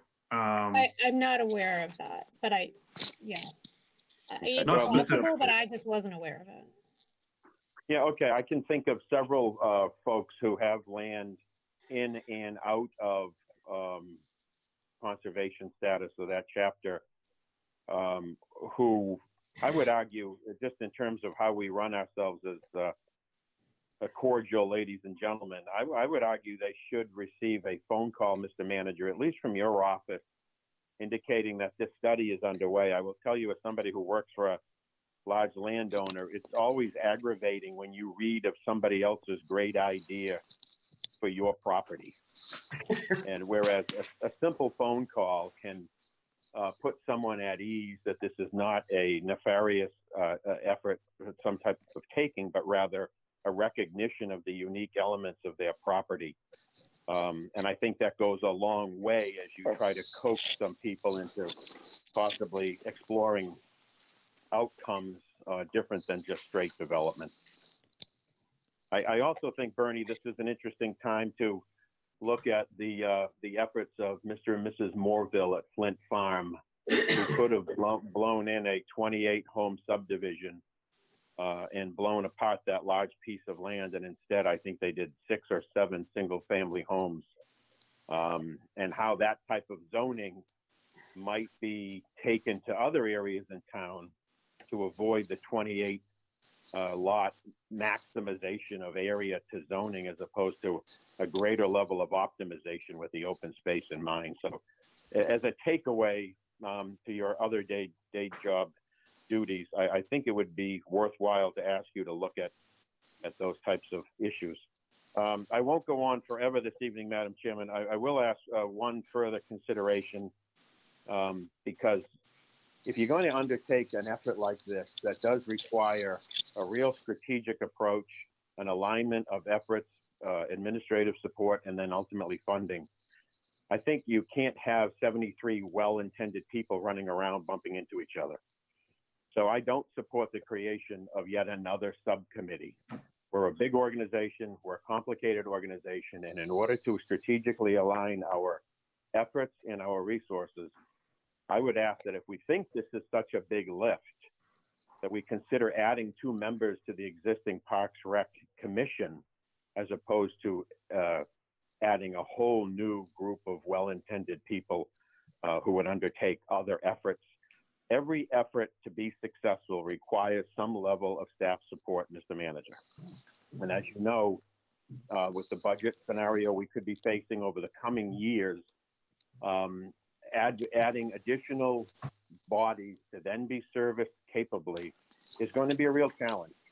So I would offer that concept, not in the term of a motion at this point, Madam Chair, but for an item of discussion. And I would hope that Bernie could double check a few of the items that we've discussed in my short little time here, and that we could prepare this for a final vote at our next meeting. Thank you very much for your time. Thank you, Mr. Kane. Excellent points. Any other comments from board members? Madam Chair. Mr. DiPaolo. Thank you.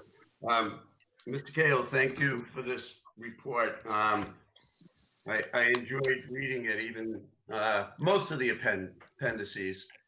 I thought it was very clear, and I think you hit, Mimi hit all of the major points that should be covered in a plan like this. I thought it was very complete, and it was very direct.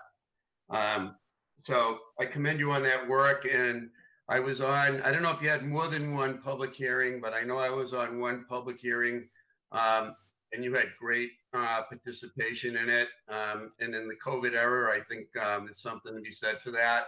There's a lot of interest in this topic in town.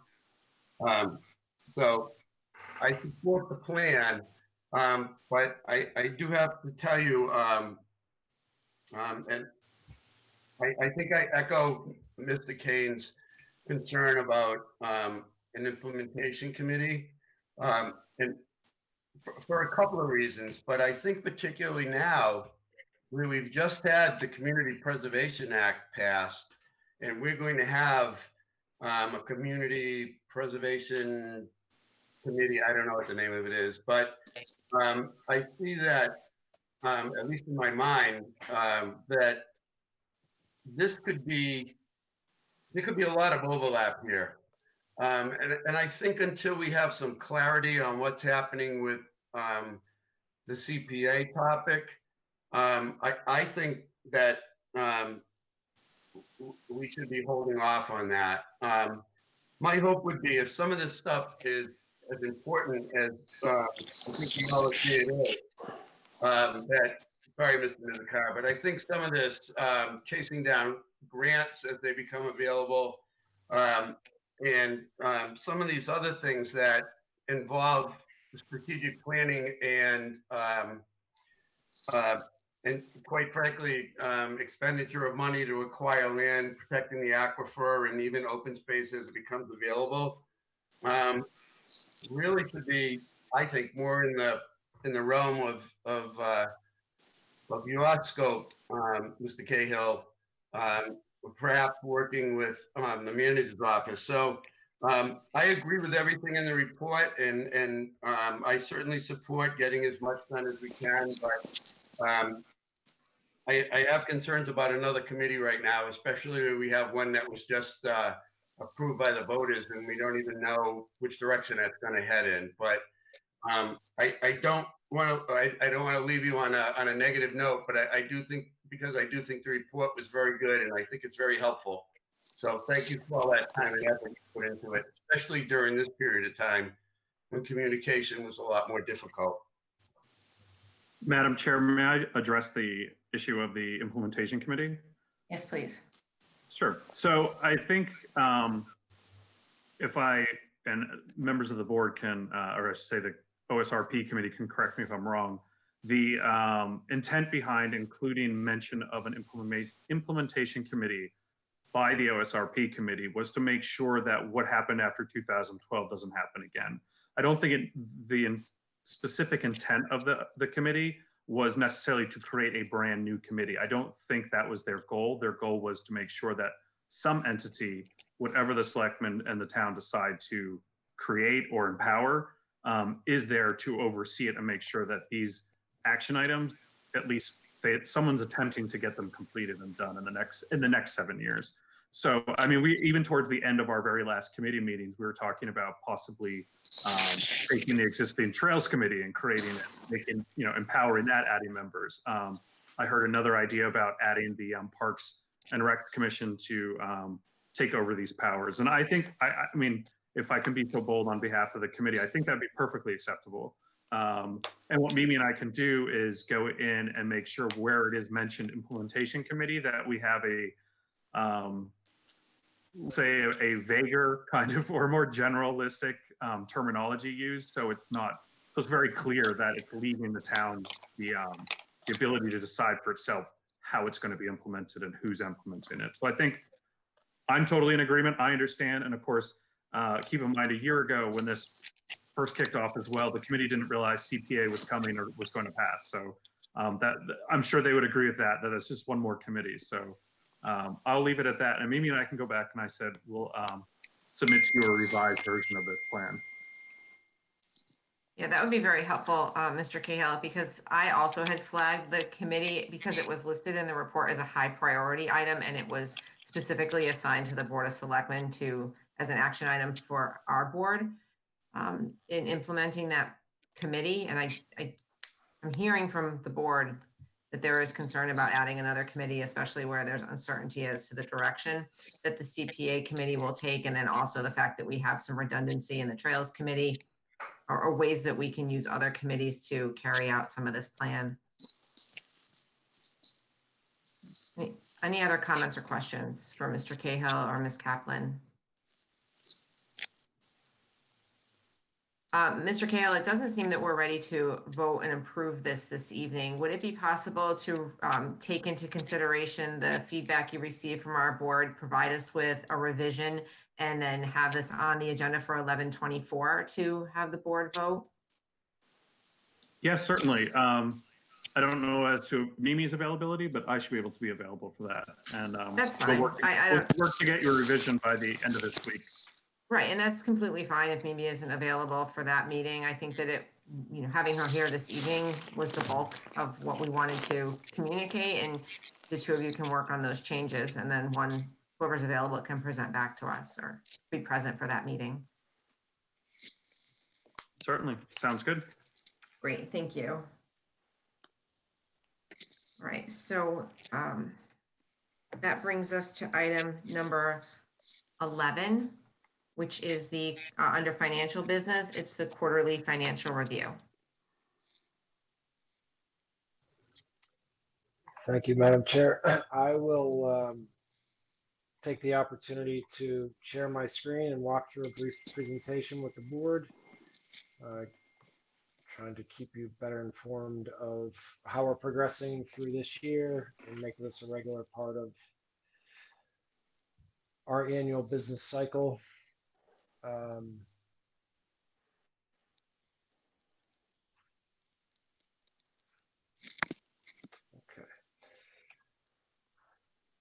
So I'm really picking up off of the presentation that utilized last January in the mid-year financial update. And I noted at the time that one of our goals was to provide more frequent updates, maybe quarterly updates to the Board of Selectmen regarding operations, performance management, goals and financial circumstances, and also long-range plans and major projects.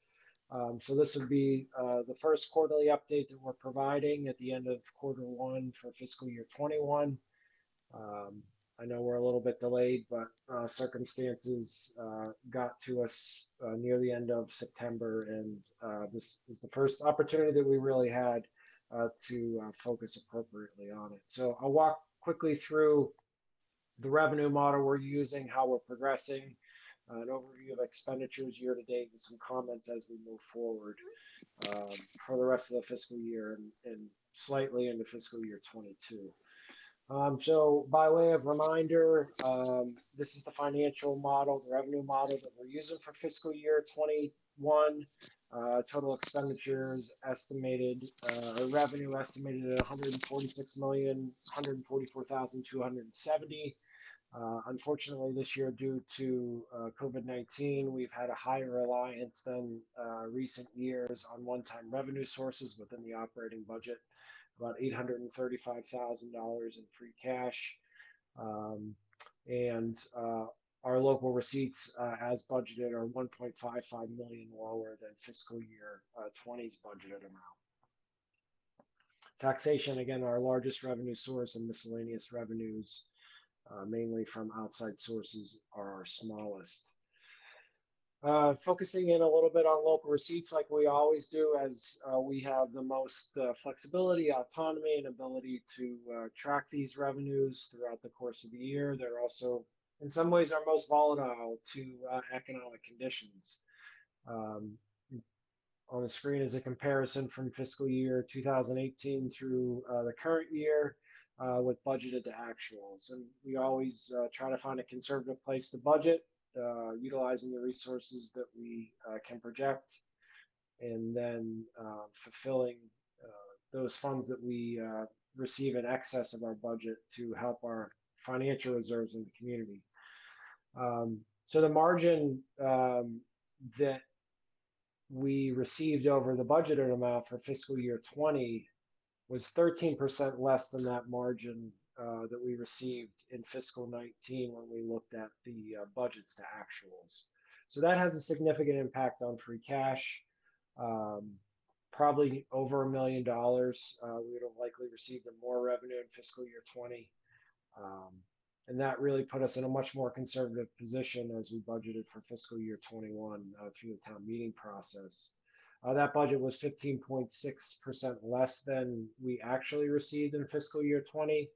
That gives me a comfortable feeling that we'll have favorable results and achieve our budgeted mark. But it's an overall downward trend in our financial assets for the community or for fiscal year 21 and our ability to operate. Taking a little bit of a closer look at our first 3 months of performance in local receipts. We've collected $1,669,000, which is about 16% of the total budgeted amount. Our local receipts have a very high reliance on one single category, making up almost 55 to 60%, and that's motor vehicle excise tax. Our largest and primary billing for motor vehicle excise tax occurs in the month of February and is collected mainly in March and April. So as I always say, our understanding of local receipts is always delayed until very late in the fiscal year to see how our true performance will be. So when we look at quarter one in comparison to Q1 fiscal year 20, we collected 45,161 less than Q1. That's a really good sign. We actually collected on a percentage basis 1.2% greater budget to actuals than or a percentage of budget to actuals than FY20, which is another good sign. However, looking a little bit deeper into the data, in the first 3 months of fiscal year 20, we were actually on a planned agreement to receive less funding from landfill revenue because of an overage in fiscal year 19. And so whenever I look at landfill revenue from fiscal year 21 to 20, that suppressed revenue in fiscal year 20 really is making FY21 look a lot better than it actually is. So one other bright spot, we'll take the bright spots anytime we can get them this year. Licenses and permits is up $100,000 in the first 3 quarters or first 3 months in comparison to that same time period last year. A couple thoughts on why that is. We have seen quite a few more than the average year single family remodels and additions. So folks investing in themselves. Also, the Worcester City Motel submitted for their interior renovations under their new ownership. And there's been quite a few tenant fit ups at a lot of other buildings that have provided permit revenues, like the pharmaceutical manufacturer on Hartford Turnpike, Sativa, or excuse me, Boston Turnpike, Sativa. And then also a permit was submitted for Fairlawn Plaza, which is known as the Marketplace Shrewsbury, to reconstruct the facade and roof of the existing building and just freshen up the look there and add some outdoor seating. So those are good things that are driving the licenses and permits up. It's great to see the continued investment in the community. Hopefully that trend continues. I will note that this does not include any permit revenue for the Edgemere Drive-In redevelopment project, so that is yet to come. Hotel, on the lesser side of things, hotel excise, we haven't received any of that. We received those funds quarterly. There was none in Q1 from the state versus 30,000 last year. And our meals tax excise came in at $90,000 in the first quarter versus $144,000 in the previous year. So with regards to marijuana excise, as I noted in my town manager's report, the second retail recreational marijuana shop opened up today, which will ultimately provide marijuana excise tax revenue to the community. That is the Botanist, and with VeriLife being open since the month of July, we have received just a small amount in the first dispersion from the state of about $2,000 in the first quarter of fiscal year 21. Moving on to the second largest revenue category outside of taxation, which is state aid. We were able to benefit from some news that came in on the day before town meeting or just a few days before town meeting. So our state aid figures were accurate when we had the budget approved, which means we really didn't need a fall town meeting for financial purposes this year. I am worried about fiscal year 22, and I'll talk a little bit about it as we look ahead, but the state budget is shaking out with the House numbers, the state utilizing about 50% of its stabilization fund or its rainy day fund, about $1.5 to $3 billion that it has as an asset. And if economic conditions continue to be suppressed, as we move into fiscal year 22, that provides me with great concern about what we will receive in state aid for fiscal year 22. You know, a 5% swing is $1 million in state aid. It's quite significant for our financial planning and operations in fiscal year 22. So moving on from the revenues into the expenditures, all very stable, good news. For the municipal non-utility accounts, we spent about 21% of our personnel budgets through the first quarter, 34% of our operating expense accounts, which is okay. You know, we have to forward fund a lot of things early in the year and make those purchases. So I'm not concerned about being a little bit ahead percentage-wise where we are on the clock for the fiscal year. For separate appropriations, just some select accounts. We haven't utilized any of the reserve fund yet, which is a good situation to be in. Our operating support, which benefits both the town and school, includes things like health insurance, is performing well. 18% has been utilized at this point. I continue to be concerned about unemployment compensation. We have about $200,000 in that line. It's very complex. A lot of emails, a lot of cases coming in. They have been coming in since April, given the economic conditions. Ultimately, in the end, we'll get a 50% reimbursement back from the state. But this could be a budget line item of concern that we have to address either through the reserve fund or other means later in the fiscal year.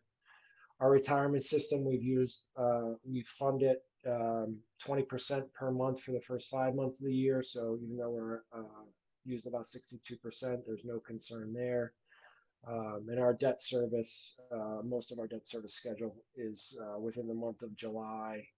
And then we pay a little bit in January and March. So we've expended about 76% of our $13 million roughly in debt service. Our utility accounts are also performing well.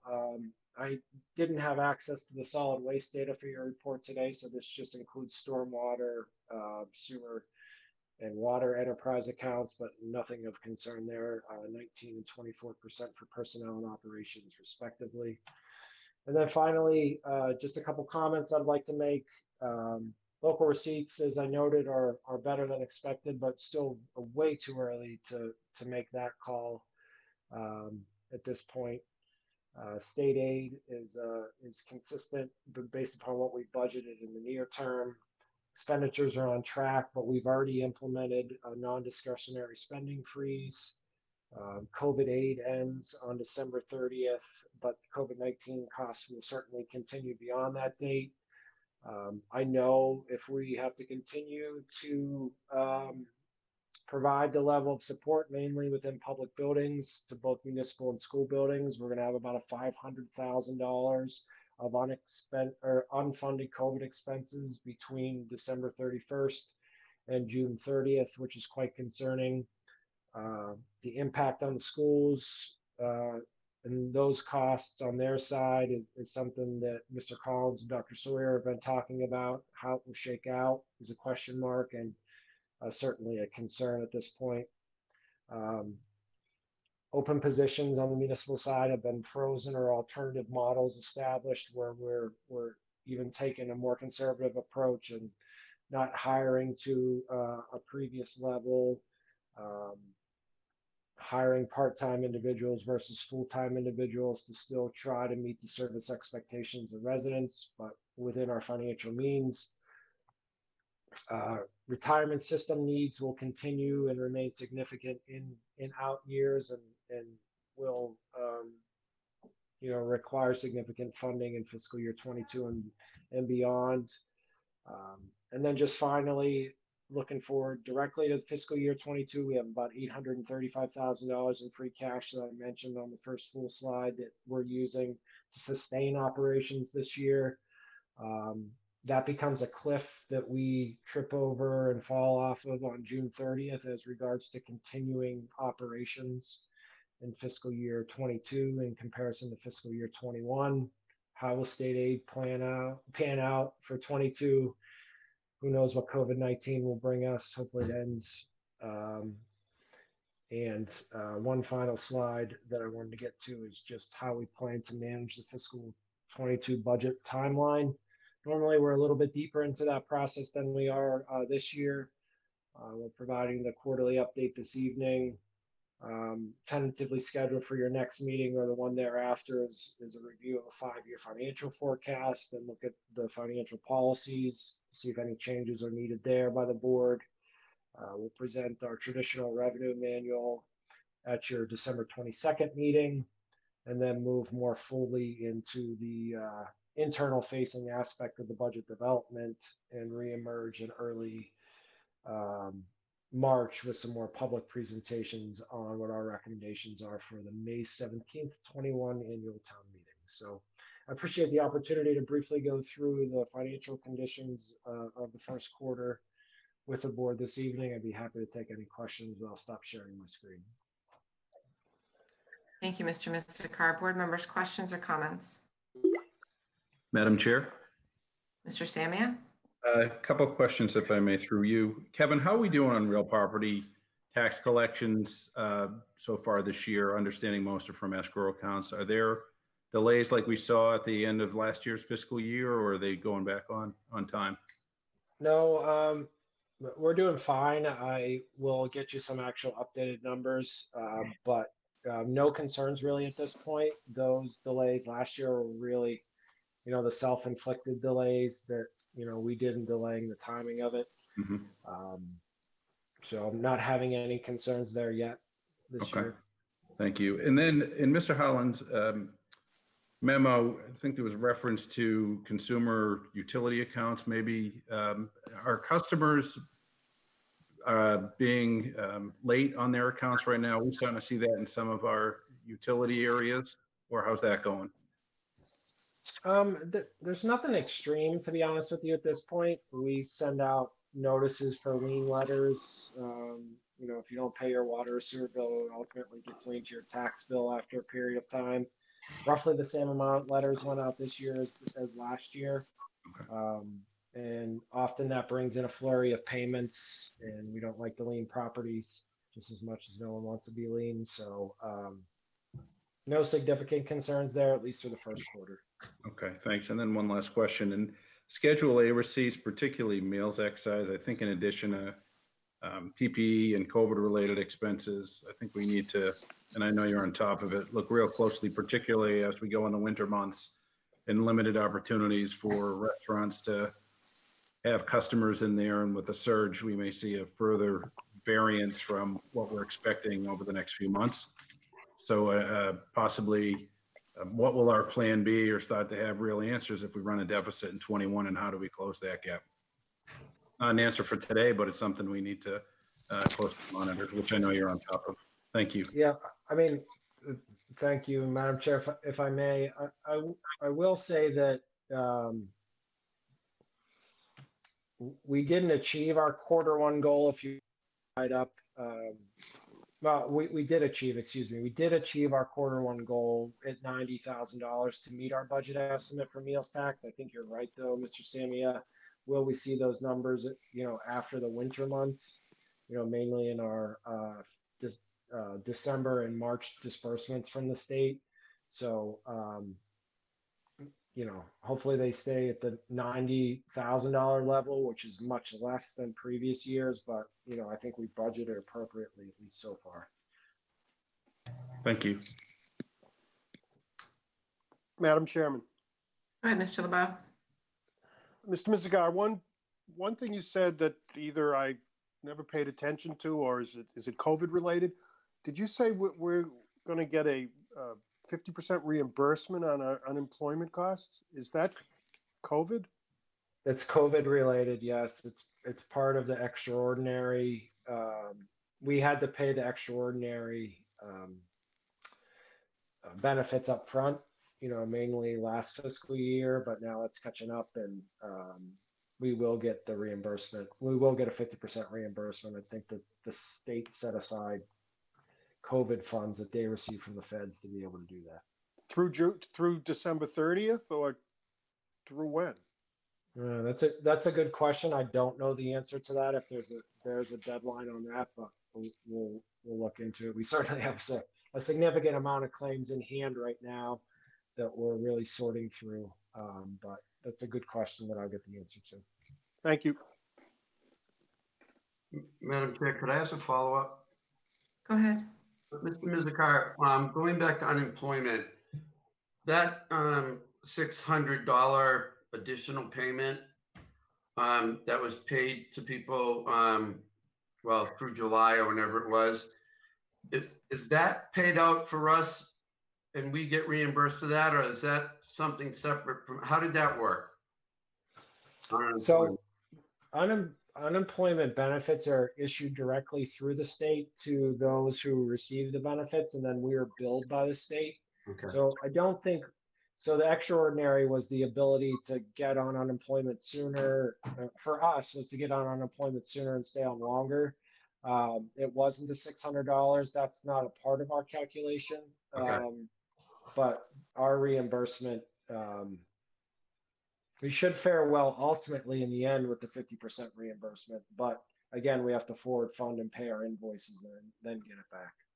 Okay. All right. So the $600 doesn't factor in at all to what we had to pay or any of that. No, Okay. that was the separate federal provision. Okay. Thank you.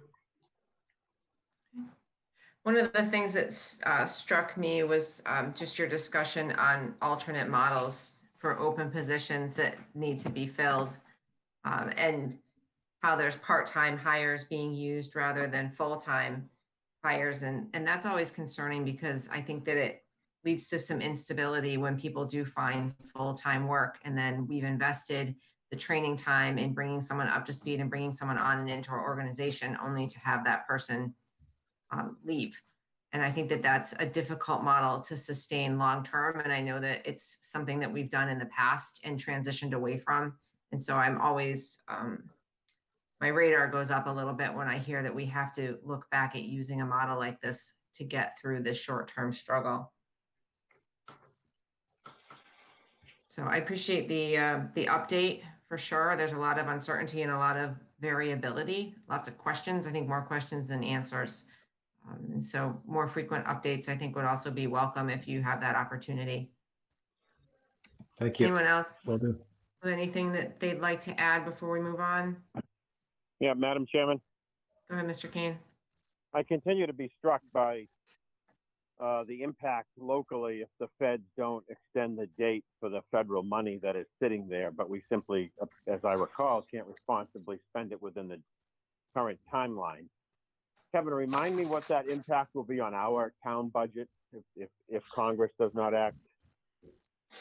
The most clear number that I have is from the public facilities side of things, and that's about $420,000 in direct additional costs to provide appropriate COVID protocols in school and town buildings, mainly in the schools, but I'm not trying to, draw that line there, but that's where it's coming from, in order to do all the extra cleaning and keep things as hygienic as possible.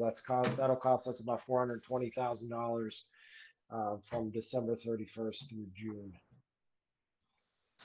And although none of us want to go remote, obviously most of that goes away in the event things were such that the department had to go remote, correct? Yeah, you're absolutely right. I mean, that is a benefit, and lower utility costs and some of those things that we enjoyed in the final months of fiscal year 20 would come back into play. So if we have to, if Congress can't act and that becomes the town cost, your current plan is to take it straight out of reserves? Well, I think that is a plan, but how we mitigate the amount of money that we have to draw from reserves, knowing that we've already drawn $835,000, is a conversation that we have to have. Yeah, okay. All right, thank you very much. Thank you. Okay. All right, that brings us to new business. Item number 12 is to review and act on the extension of Board of Selectmen Policy number 25, Water and Sewer Bill Partial Abatements. And that policy is in the drive, and we worked on it last year, and we said that we would consider the question of extending the policy November of 2020, which is now.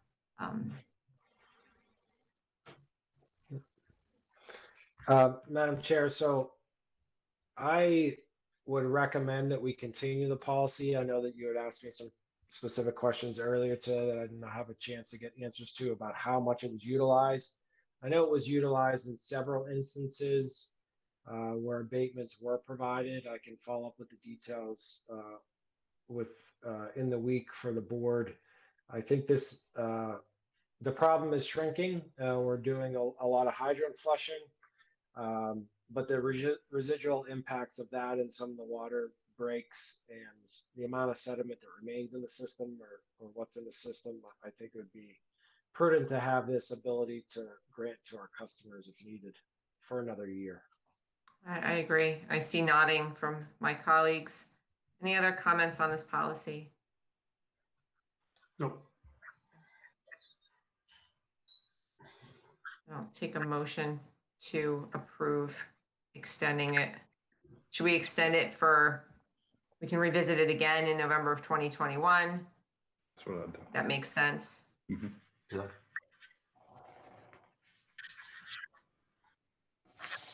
Yeah. Do you want a motion? I kind of do, yeah. Okay. I move that the board extend board policy 25 water and sewer bill partial abatement until November 1st, 2021. Second. Okay. Further discussion, Mr. LeBeau? Aye. Mr. Samia? Actually, just one quick question. Sure. Sorry, That's okay. that the current policy is until 12/31/20. So we want to go to 12. Okay. So just before we go through, do we want to extend it a year or to November? Sorry, I thought we ended in November. I'll amend my motion to 12/31/2021. Amend the second. Okay. Mr. LeBeau? Aye. Mr. Samia? Aye. Mr. DiPaolo? Aye. Mr. Kane? Aye. And myself, aye. Item number 13 is to review and act on the recommendation of Megadeep Sarapalli, Selco Field Engineer, to install one LED streetlight fixture at Nelson Point Road as shown on the plan dated October 26, 2020. Move approval. Second. Okay, Mr. LeBeau? Aye. Mr. Samia? Aye. Mr. DiPaolo? Aye. Mr. Kane? Aye. Myself, aye. Item number 14 is to review and act to consider a vote to authorize the sale and conveyance of certain parcels of town-owned land located in Centec Park North to the Shrewsbury Development Corporation pursuant to the terms of a proposed land disposition agreement to be entered into with the Shrewsbury Development Corporation and in accordance with a vote at the special town meeting held on September 9th, 2002, and Chapter 493 of the Acts of 2002. Mr. Miskar, could you provide some further detail on this item, please? Sure. This is the land, the Allen farmland that's referred to as Centec Park North. It's a 62-acre parcel owned by the town of Shrewsbury. Town meeting authorized the transfer of this land at the discretion of the Board of Selectmen through their action on September 9th, 2002. At this point in time, the Shrewsbury Development Corporation has been in negotiations for the disposition of this land for several months for a private commercial development to occur on the site, which meets the development requirements set forth and approved by town meeting in 2002 to improve economic conditions and employment within the community. This land disposition agreement is subject to reversion clause if this current negotiation does not come to fruition. and the land is either not entered into purchase and sale or is not closed upon within 12 months, or if the current buyer is no longer interested, that the land be conveyed back to the control of the Board of Selectmen from the STC at no cost. So happy to answer any other questions you may have. Feel like this is perhaps the penultimate step to a very long and potentially fruitful project for the town of Shrewsbury, and hopefully it crosses the finish line. Questions or comments from the board? No, Madam Chair. Mr. DiPaolo. Question for Mr. Mizikar. I just, point of clarification. It's enter into a PNS or close within a year? Is that how it reads? So yes, the ultimate agreement, the land would have to come back to the board if they fail to enter into a PNS, or if it doesn't close. Okay, but if, I just want to make sure I understand what I'm doing. If they sign a PNS with an entity, if the SDC does, in the next month and a half, it sounds like that meets the requirement of this disposition agreement. Not the trigger is not that it's closed. I might be misunderstanding it wrong.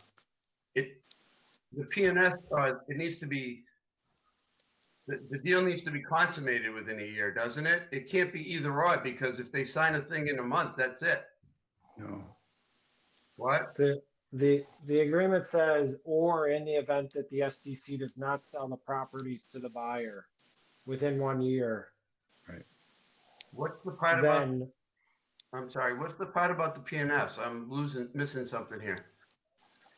So they have to, so it's if they don't enter into the PNS period, then it comes back to the town. If they enter into the PNS but it doesn't close, then it comes back to the board. Okay. To the board. Sorry about that, Berkshire. Thank you for the clarification.